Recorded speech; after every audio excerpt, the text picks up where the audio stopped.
Kwa maneno ya wale ambao wametoa kwa baraza la mawaziri, sisi tunataka serikali yetu na bunge izingatie yale mambo ambayo yako katika chapter 6. Kama umeteuliwa kuwa waziri, tunataka tuone kwamba wewe sio mwizi, wewe sio Mkenya ambao umetumia mamlaka yako kwa kujitajirisha wewe mwenyewe, sio mtu ambao umetumia mamlaka kwa serikali kwa kuiba. Tunataka waziri ambaye akienda kupiwa msasa kule bungeni atapita chapter 6. Na chapter 6 nataka mtu ambaye ako na integrity, mtu ambaye amehitimu, mtu ambaye anaweza onyesha Wakenya kwamba ako na ujuzi wa kuhudumu katika ile wizara ambayo ameteuliwa. Na nimeona NAT ikimkashifu sana waziri mteule wa elimu ambaye ni wakili Bwana Ogamba, kitu ambaye katiba inasema ni kwamba waziri inatakana awe ni mtu ambaye amehitimu na shahada ya degree. Na Ogamba tumeangalia CV yake, amesoma chuo kikuu, ako na shahada ya degree. Kwa hivyo kama wako na sababu ingine kusema kwamba Ogamba amehusika katika mambo ambayo yameenda kinyume na katiba ama amewahi kushtakiwa, watuambie. Lakini mimi namjua kama wakili, sijaona Ogamba akipelekwa mahakamani kwamba ameiba pesa ya umma, sijawahi ona. Na kama kuna ule yako na ushahidi kama huo atutolee. Kwa hivyo tunataka watu ambao wanatoa mazungumzo wahakikishe kwamba wanazungumza wakiwa na evidence. Pili, mimi bado ninajiuliza maswali kwa sababu katiba yenyewe inasema kwamba na hiyo iko chapter 6 Wakenya wakiangalia. Ikiwa wewe ni Mkenya ambao ulikuwa umeajiriwa kazi na umefutwa, hautakikani kuteuliwa kufanyia taifa letu kazi kwa miaka 10. Sasa labda rais atuambie alikuwa amewafuta kazi wale mawaziri ama namna gani? Kwa sababu katiba inampa vitu vitatu. Kwanza inasema anaweza kuwahamisha idara mawaziri. Pili, anaweza kuwafuta kazi mawaziri. Tatu, bunge inaweza kupitisha mswada kumuomba waziri awafute kazi. Hii hakuwa anapanga serikali, aliwafuta wale mawaziri kazi.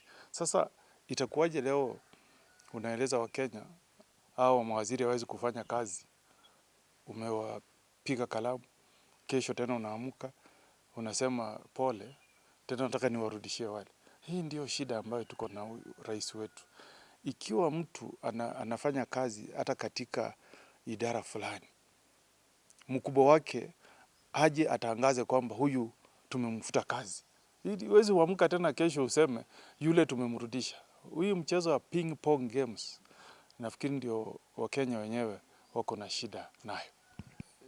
Unajua rais amesema amewateua. Ukisoma katiba inasema kwamba rais akitoa jina inatuma kule bungeni, wabunge wanaangalia, ikiwa utapita integrity test ya chapter 6, rais atakuteua. Sasa huwezi kutuambia kwamba rais akiotoa ataendelea na kazi. La, hii ni mwamko mpya. Tunataka kuangalia kwamba ule ambaye ameteuliwa na rais sasa mpaka tufuate katiba yetu. Gen Z wanatuambia kwamba yale yote ambayo tunafanya sharti tufuate katiba ya Kenya. Na katiba inasema hayo majina yataenda kule bungeni. Na wabunge watueleze, tuangalie kwa runinga. Huyu jamaa kama kufuatia katiba alikuwa amefukuzwa kazi na rais. Na katiba inasema ukifukuzwa kazi ukae nje miaka 10.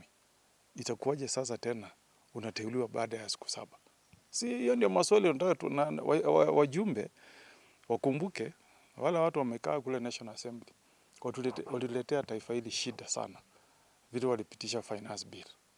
Sasa tena wamepewa nafasi ya pili ya kuangalia uteuzi wa mawaziri 10. Tena wasilete shida tuone wale Gen Z tena wakivamia kule bunge. Sasa hizi tunataka wale watu ambao wanaketi National Assembly, tafadhali fanyia kazi mwananchi, sio kuangalia kwamba rais amesema. Ile mamlaka wamepewa na katiba ni kuangalia yale majina, waangalie wale ambao hawawezi kupewa hicho kiti kwa kanuni za katiba ya Kenya. Wale ambao hawawezi kupita kanuni za katiba, return to the sender, rudishia rais. Mwambie iwezekani. Na pia ningewaomba wakifanya hivyo wakumbuke kwamba katiba kipengele 132 inasema kwamba cabinet ya Kenya sharti iwe na sura ya Kenya. Kwa hivyo wakati wanaweka ile table ya kuvet, mpaka waangalie haya majina 11 iko na sura ya Kenya, kwa sababu katiba yenyewe inamwambia rais kwamba ukiteua baraza lako la mawaziri 22 mpaka iwe na sura ya Kenya.